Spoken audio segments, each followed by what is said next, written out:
What's good, you guys? James here again. Made my in-game return to locals earlier today. Finished second with Evil Eye, of course. And the funny thing is, this is literally the deck that I just picked up, never played it, once in a lifetime, and for some reason, somehow overperformed today. But nevertheless, let's get to the profile for you guys. 3 Sergio and 2 Medusa. So these 2 level 4 Evil Eye monsters are your star attractions. You need to see them at all times, depends on certain matchups. Sergio is your meta call matchups, which means something the likes of Snake Eye or even Tenpai and many more to some degree. And then Medusa, on the other hand, she's usually for the graveyard dependent matchup. So Sergio searches your Evil Eye card from deck to hand that's not himself, and then Medusa gets your Evil Eye card back from grave to hand that's not herself. And then the equips being hooked up to Sergio and or Medusa when it comes to the quick effects and trade-off effects, specifically Evil Eye of Selene being hooked up. Sergio target and kills one special summon monster your opponent controls. The trade-off is during the next standby, Sergio kills off one of your own cards. And then Medusa is the DD Crow of the archetype. She targets one monster in your opponent's graveyard, banish it, and then the trade-off is during the next standby, if the effect was used previously, banish one card from your graveyard, spell/trap included. And then the extenders, 2 of each familiar.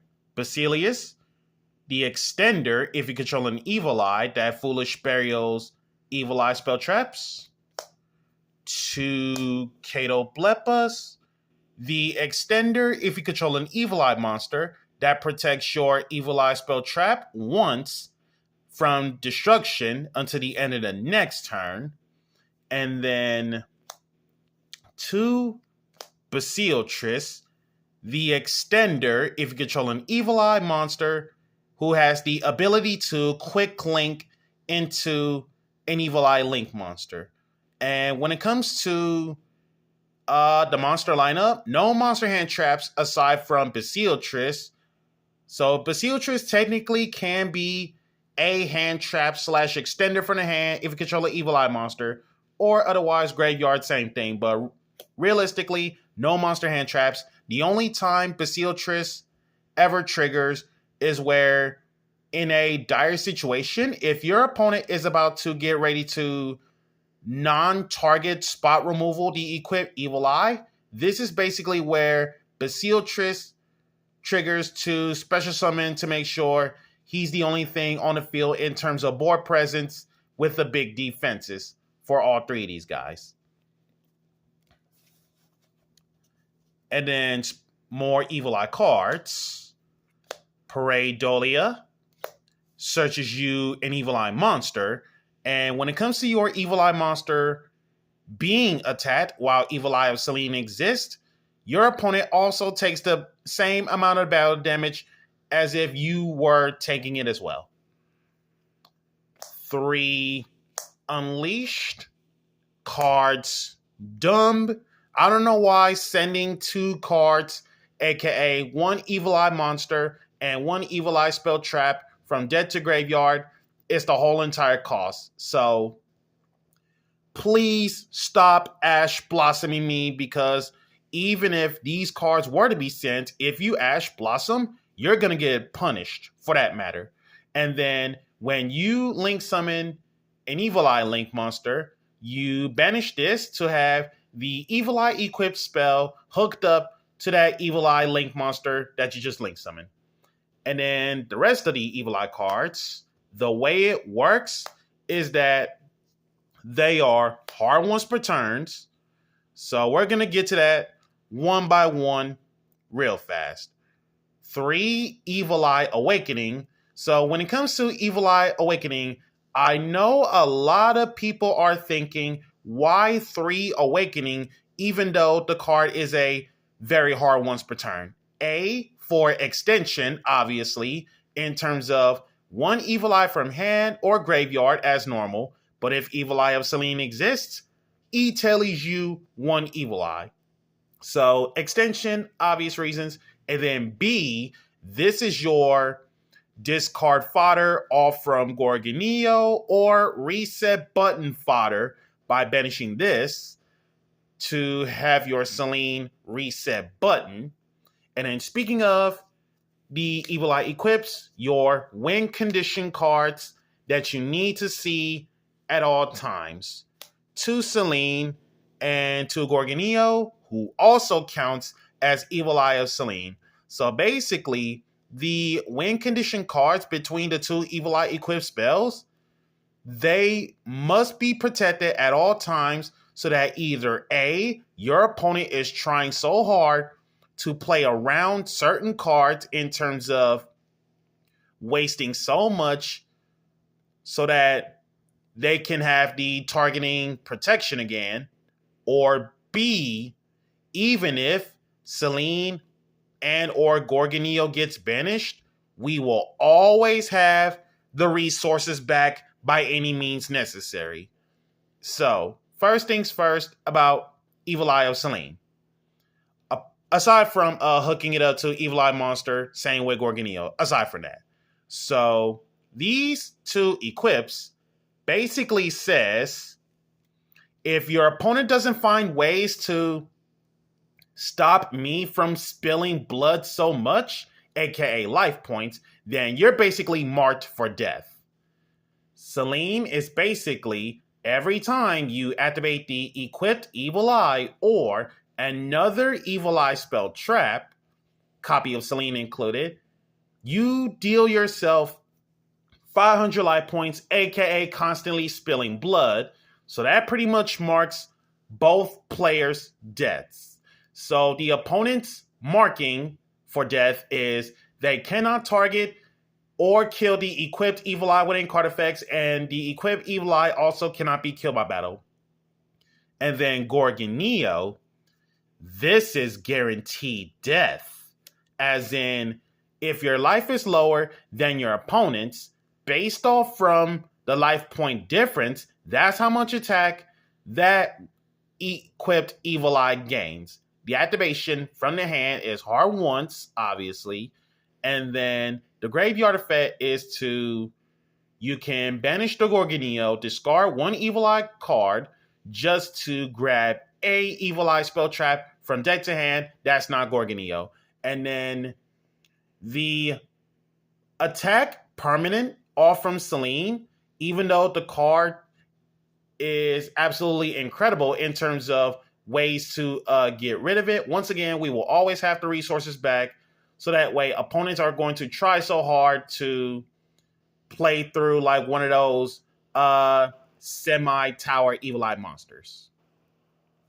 And then as for the rest of the 1-ups in terms of Evil Eye, Reemergence, normally you generate 1 token, but if Evil Eye of Selene exists, you generate 2 tokens.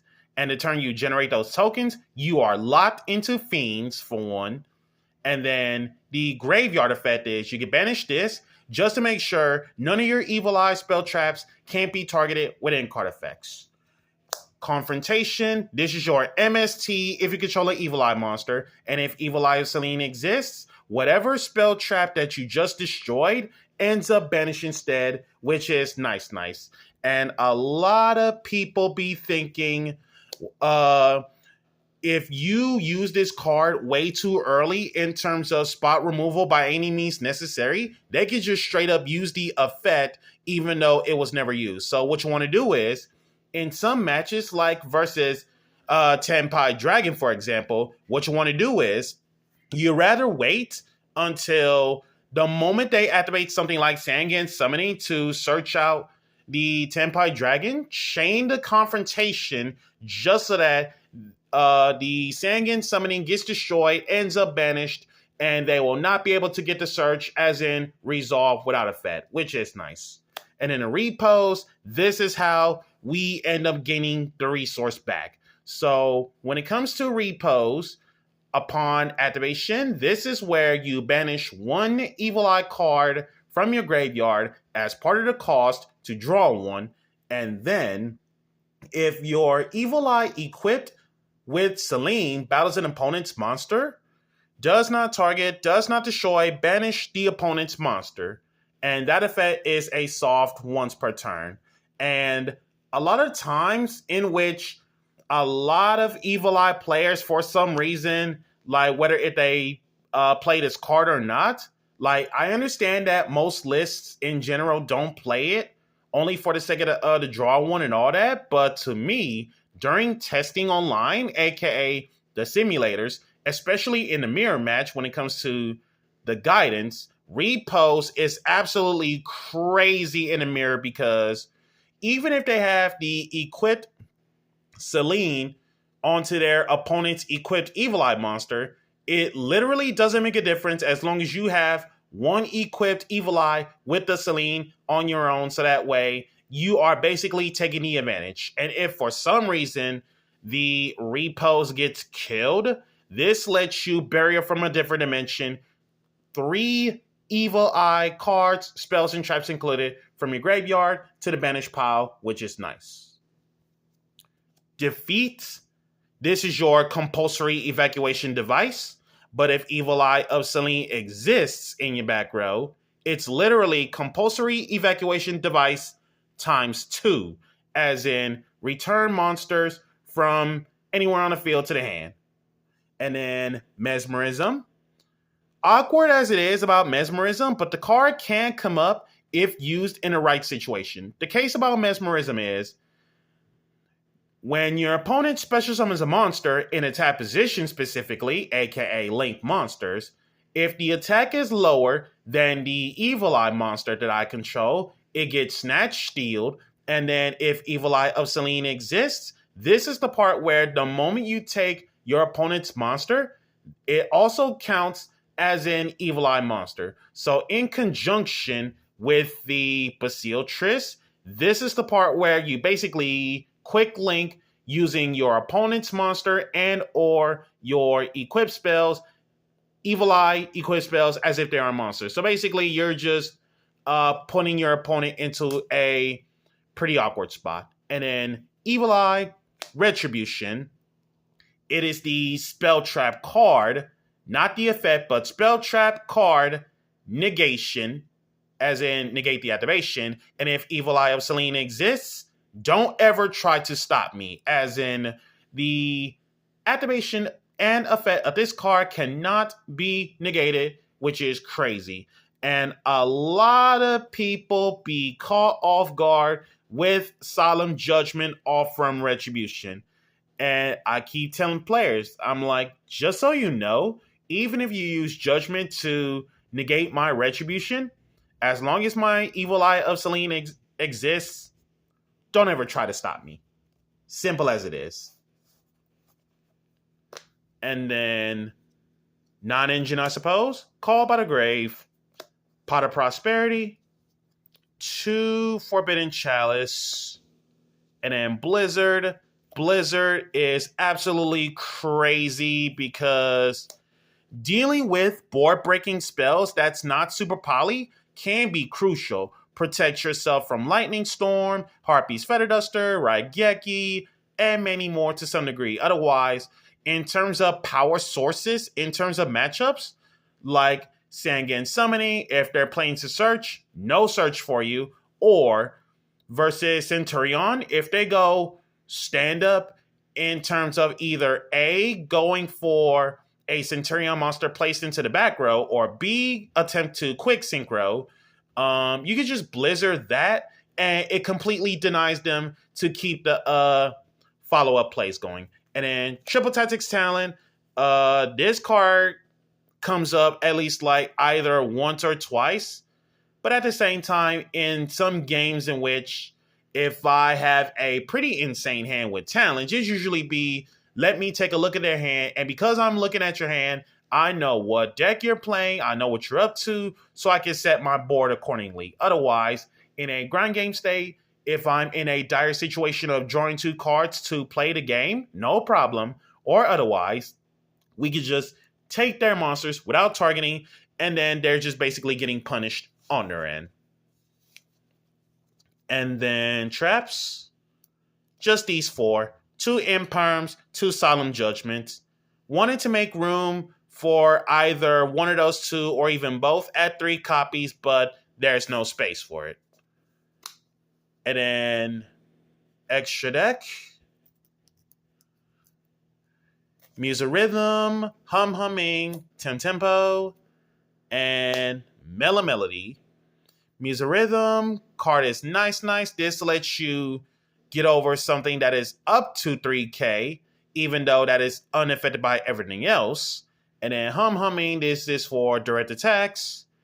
And then the reviving the Gen XZ off from the graveyard with the materials, that effect just like never comes up to some degree. But at the same time, it's where in terms of closing out games, Hmph can be like one of those gens to assist any of these Gen XZs in terms of direct attacks.